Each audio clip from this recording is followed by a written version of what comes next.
Praise lord. ఈ సాయంకాలపు వేళ దేవుడు నీకు ఇస్తున్న వాగ్దానము హెబ్రీయుల పత్రిక 13వ అధ్యాయము 5వ వచనం.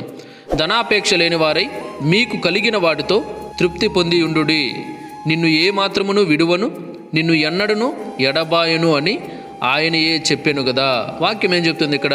ధనాపేక్ష లేని వారై మీకు కలిగి ఉన్న దానితో తృప్తి పొంది ఉండండి. అంటే ఎంతసేపు నాకు డబ్బు కావాలి డబ్బు కావాలి డబ్బు కావాలని చెప్పేసి లేనిపోని ప్రయత్నాలు చేయడం కాదు, కానీ మీకు ఎంతైతే కలిగి ఉన్నారో మీరు దానితో తృప్తి పొంది ఉండండి, దానితో సంతోషించడం నేర్చుకోండి. ఎందుకంటే ధనాపేక్ష అంటే ధనం అనేవాళ్ళు దేవుని విడిచిపెట్టేస్తారు, దేవుని లెక్క చేయరు, దేవుని ఎద్దకు రారు. కానీ నీకు డబ్బు లేకపోయినా పర్లేదు, ఎవరు నిన్ను పట్టించుకోకపోయినా పర్లేదు, కానీ దేవుడు ఏం చెప్తున్నా అంటే నిన్ను ఏ మాత్రమును నేను విడువను, ఎన్నడు ఎడబాయను అని దేవుడే వాక్యం ద్వారా స్పష్టంగా చెప్తున్నాడు అనమాట. కాబట్టి నీకు డబ్బు లేకపోయినా పర్లేదు, అందరూ విడిచిపెట్టేసినా పర్లేదు, దేవుడు నిన్ను విడువడు, ఎడబాయడు.